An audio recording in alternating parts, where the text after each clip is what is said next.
want to just mention, like I said, respond wherever you feel, was in all this visual and facts and stuff about. I thought it was really impressive. Thank you very much. Everybody saw it.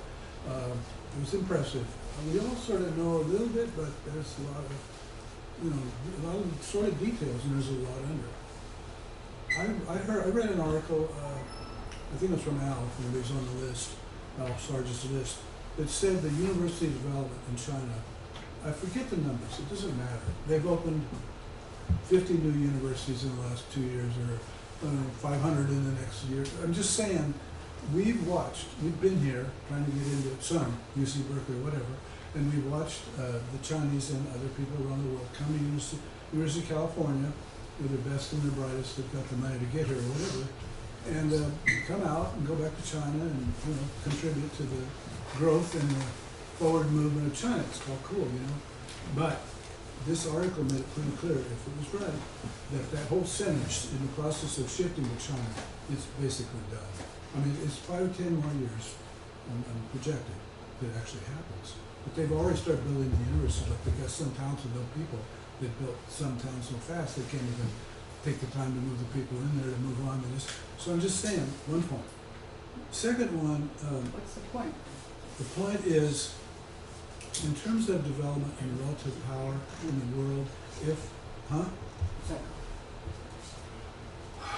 if you control the education of the world through the universities, if you have the most impact, if you have the most people all over the world sending their brightest and youngest and shit to China instead of the UC system and the Harvard and whatever, it's going to be another thing we can see in the major shift of power. That's all I'm saying. It's pretty self-evident what I'm trying to say. Okay, so the second thing is I read this speech by Xi Jinping about 2, 3, 4 months ago from the same list of Al. Ask me later if you want to know what the hell I'm talking about. And I think he said, Michael referred to 2025, I forget the exact description of that moment, what they expected, their intention to get to by then, it's 5 years from now. And the one that caught my attention was 2050. In 2050, they said they'll be ready for war. Not that they won't war. They want peace and stability and all that stuff. But they said, and it scared me because what I read, what I interpreted was, they think that the U.S. world economy, capitalist economy, is going to be, we've already identified shift, Brother Ball said, shift the focus to Asia. And so you see what I'm saying. I mean, I'm not being real clear, but I'm just saying that if they're destabilized before there, they won't really be ready. So everything you said was they're getting ready. Even now, we'd be crazy. Our government, military, would be crazy to attack them. But we actually are sort of attacking them and fighting war around Hong Kong, Taiwan, and trying to isolate them and surround them like we've done with the Soviet Union and Russia, ex-Soviet Union. So, just a point. Okay. So I spoke briefly. I said the word stability and peace. I love that part of the same speech where he talked a lot about that, what that means. And someone also asked the question about the green and the climate, and I agree with what you said. I think it's very important. I'm trying to rush. About all the previous capitalist economies, industrial revolutions, where we polluted everything around us for as long as we could get away with it. But now there's also a qualitative change where it's not about each country and how long their people will put up all the crap with Europe, whatever, in the rivers. Now it's about the whole world and whether our whole system's going to fall apart or not. And so I'm just saying, I think I use the word unpack. You could take any one of these things and make a whole nother hour thing out of it. You probably could do it if you had months to do it, put it together. And okay, so I think your time is up. Can you? I want to say I'm going to try to be shorter on it. The next one is I would love to see. We don't understand time is up. I'm going to try to get them down to sentences. And I know this is a lot I'm saying. Many. I would love to see this kind of the group has presentation, slideshow of the facts and stuff around the period from, I don't care, from 50 or something up through 90, when the Soviet Union fell apart, and the impact that that had on the Soviet and the world economy in terms of relative relationships. Because this, to me, was kind of part two of that whole process, or whatever. And I think it would be really enlightening to us, and we should somehow try to, I don't know how we're going to do it. Okay. Either. The other last thing, okay. And that is, We only have 12 minutes there's only left. one more. Wait for your second term. Wait for your second term. How about David? What a great, I really enjoyed this presentation. Really a great presentation. Filled with facts, and that's the power of your presentation. It was really based on facts. I'm someone who's, I've been skeptical of the PPP in a way of comparing economies. And I think it's especially risky to compare an economy like China, an economy like the imperialist economy in the U.S. It's difficult to compare them because, as Richard Frauenbaum said, you know, it's just that we are institutional differences that have an impact on how these economies work. But that said, the main differences are these. First off, U.S. imperialism has sort of a fiat currency. All trade in the world, pretty much all trade in the world, is still done in dollars, and China has to use dollars, not PPP, RMB, to buy oil most of the time. So all the stuff that China needs to import, food, soybeans, oil, all this stuff, that's all done with dollars. So that's an enormously powerful advantage that the U.S. imperialist economy has over China. It makes the U.S. imperialist economy stronger and the Chinese economy weaker. On the other hand, China is a socialist country. They have lots of advantages in the way they can organize production. And they have, because it's a socialist country, it's a much more equal, fair country. The labor power of the working masses can all be utilized. They don't have the problem with unemployment that we have in the U.S. and racism and underutilization of talented people. China brings all that to bear. So that's where the PPY comes. It's just kind of a difficult comparison, but I remain sort of skeptical about that. Another advantage the U.S. has is its military power. Any country negotiating soybean prices or steel for the U.S. has to reckon with U.S. military power. Do you really want to upset the U.S. government? I think the military power helps the U.S. to get a better deal, not just on commodities, but leasing land, getting control of territories. This has all worked to the advantage of U.S. imperialism because China is not an imperialist country, and China does not export capital in the sense that Lenin meant. It doesn't have that advantage. So when people talk about the export of capital, this is used by enemies of communism to attack socialist countries today. So for example, when Lenin talked about the export of capitalism, he was saying that imperialist countries, to chase the rate of profit that they need to keep their decaying economy working, need to achieve a higher rate of profit, they export capital to do that. But when China builds a railroad in Tanzania, that's not the export of capital in the sense that Lenin meant. That's an investment in Tanzania to help African countries, and it's a political investment in the future of socialism. So it's very confusing to use. Enemies of China always use Marxist terminology to attack China. So I recommend that people be cautious about mixing Marxist and non-Marxist things. One more thing I'll say, and I hope I'm not running past my 2 minutes. Okay. I don't think, I think we need to warn people. I think we need to be alert that the possibility, as long as imperialism exists, there will be war. And to tell people that we can all work for peace, we can all live together in harmony in this world, while socialism and imperialism are fighting each other, life and death struggle for all of humanity, that it can be a peaceful resolution of all this. There cannot be. Right. Lenin said that in terms of imperialism, a policy of war and policy of peace are equally legitimate. And that's the truth, the difficult situation we face today. So, under this situation where imperialism is so dangerous, it's important for communist, socialist, progressive people to line up with the socialist side, to line up with China and North Korea, the socialist countries, the few that still remain, and defend them against imperialism and support their efforts to expand socialism to other countries. You want to comment on that? Well, I mean, there's a lot in that, but, you know,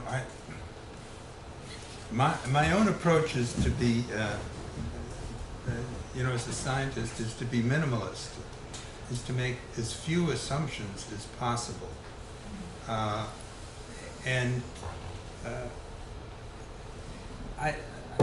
You know, I understand your quote from Lenin, but if Lenin were alive today, he might say, well, that was my best thinking at the time. But I think that, because he was very capable of changing directions and did so. And I think, as far as the danger of war, I think, yes, there is a danger of war, but we also have to realize that we now live in a world with nuclear weapons, and I think if we can't get to the new way of thinking, we might as well forget about it. We can no longer regard war between major powers as inevitable. And now, will we be able to come up to that? I don't know. Doesn't look good sometimes. Okay. Well, thank you, Mr. Brown. Very good and interesting presentation. My name is David. I heard some points in the last comment that would address what I'll say. And the question ultimately gets at both the kind of the reality, I would hope, and the perception of China and the, let's say, the relationship to the United States. There's been this notion for some time of indispensable nation. And I think it's sort of been the U.S. The U.S. has defaulted into that, maybe some of both, and there have been other countries as well. I would say China is rapidly becoming that indispensable nation, although it might not be known as such yet. So this gentleman referred to petrodollars, and I'm thinking of English for some time, of course, because of the Brits, principally initially, being the default language of the world. Will there be a time when, or what time frame do you see sort of China emerging from the behind the curtain or from the side and being demonstrably that indispensable nation? Or will it be able to sort of always lead from the side or from behind and let, do you have a sense of the question I'm Yes, asking? I do, because and there's a book, I don't like the title of the book, because I think it's misleading, called When China Rules the World by Jacques Martin. I forget his last name, I'm blanking on it, but what? Martin Jacques, yes, okay. That takes up this question whether, you know, the culture of China would become the dominant culture in the world with the growth of its economic power. Again, you know, the idea is that soft power, all power, military power, comes from economic power. That's the basic idea of the book, but the basic idea is also that there'll be a lot of coherence in East Asia because of the culture, and there will be an increasing openness and real interest in China's culture, and so that question is sort of out there, and it's an interesting book to read. One question that it doesn't answer, no one has answered it, is why science came to Western culture, not why it sprung up in Western culture, not other cultures, not China, not India, and really, despite contributions, and basically I think it was an accident. Okay, so I'm going to give myself a couple of minutes if you permit me. So my discomfort about, thank you for the presentation and a lot of good discussion. My discomfort about calling China socialist is it is incompatible with production being done on the basis of exploitation. China workers are exploited, okay? And the state manages on behalf of the whole society, and coming from a communist tradition, it does a better job, I think, than other countries. Have to Then grant what? that. It does a better job than, for example, the United States in the period of time when there was liberalism, which has ended some time ago. But China and US is now in a relationship which has been mutually benefiting in terms of country, but not in terms of classes. Okay, American working class went down in this period. Okay, the Chinese workers got a little better life, but they're still exploited. So in a Marxist institute, if we come to accept the bourgeois notion of development, are we Marxist?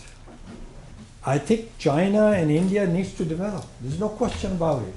I would always take the side of China, even if China was a capitalist country, because it has been suffered so much. India suffered so much. They have every right to develop any way they want. But it's a class domination in India.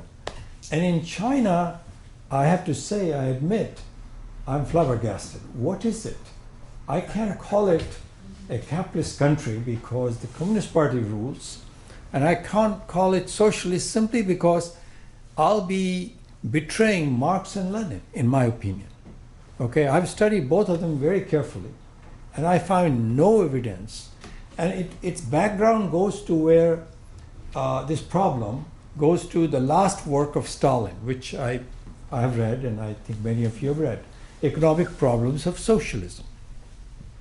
So it would be better to be honest to say, look, as a socialist, we ran into a problem we could not solve.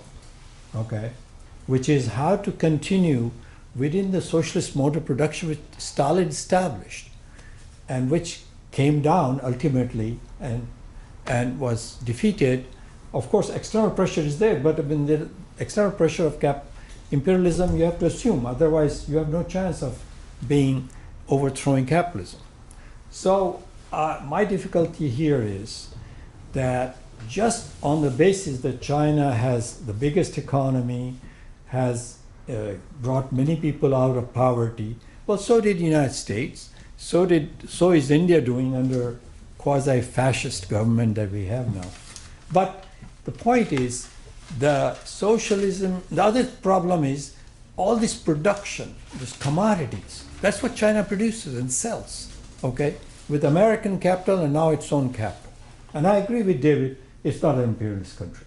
I won't categorize China as it. But this capitalist mechanism that's in China, what impact does it have on the world's ecology? It's not China. I mean, I'm not blaming China. It's the United States. It's the Western world that started this whole. The original sin lies in England. But I mean, that's capitalism. But this is not where we're going to get out of trouble. We have to have radical thinking that takes socialist project forward, not justify capitalism under socialism. That's my comment. Thank you. Okay, I think I want to go back to Excuse me. Rich. it's Sorry, 12:30. I want to No, give we Rich don't 1 want to minute. say something else. 1 minute, Rich, because We're he going to didn't. listen to Gene. talk about the time. Yeah, I And know time, There are but- 3 of us that have something to say. Yeah, quickly. He didn't finish, so I feel badly about He didn't Rich. He had 1 finish. point left, and I was brutal in cutting him off. So please. Well, it's sort of like, it reminds me of that picture I tried to draw, the development, quickly multiplying universities on the ground in the 250,000 of people of the world or whatever in China.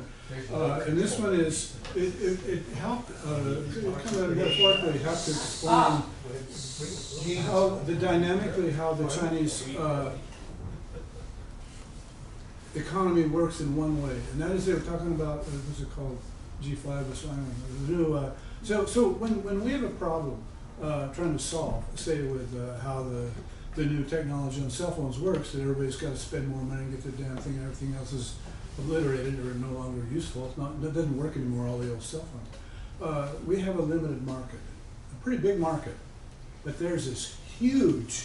So my point is, everything they go to experiment with, and they toss 10,000 out onto the economy to do the what do you call it, to see, work out all the bugs. This is it. We can't duplicate that. You see what I'm saying?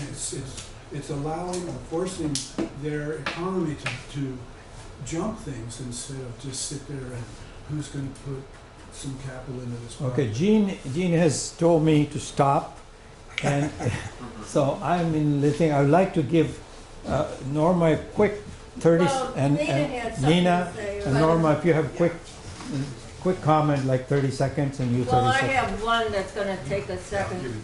It is Minky Lee wrote on the Cultural Revolution. It was reviewed in Monthly Review, and it got a very good commentary from him about the benefit that it was to China. And I've since heard other speakers speak well, especially visitors here, speak well of the Cultural Revolution. And Lenin, in saying that there will be a military conflict, is not saying that he's advocating it. He's saying that this is what's going to happen because I've been scared ever since the advance of China that it's going to get bombed with a nuclear weapon in a minute by the U.S. Okay, Nina, you have a quick. Yeah, well, I have a comment about, excuse me, sir, back there. Gene, please, that currently, Gene, please, we know that you're, Go ahead. okay, please, Gene. We're not going to get Okay, so, the way the media, I've been writing an article on PBS, all right? And they're doing a series of hit pieces on Venezuela. And I think, I almost lost my thought because Gene is so, okay. That's okay. Go He's trying to interrupt me. No, Gene, it's Steve. No, it's both. And what it is it's taking the things that are the outfall that what's his name? Who's sitting here? Rick, said, of the terrible deaths every day in Venezuela, etc. And saying that obviously we need Juan Guaido. That's the, and it's unbelievable. And so I just want to say that the media is something that maybe you should address or fold into of how people vote. He's the one who was visiting Venezuela. Okay, how people vote, how they think, etc. It seems to be really going, having a terrific spin, particularly with Venezuela right now, because they have an ongoing series on the news on PBS right now. Now, would you please stop that, Gene? Okay, I think we have. Please. It's You have a not going to quick- stop him. He's You have not quick stopping. comment? No, that's fine. Okay, thank you very much. Thank you. Thank you. Okay, thank you.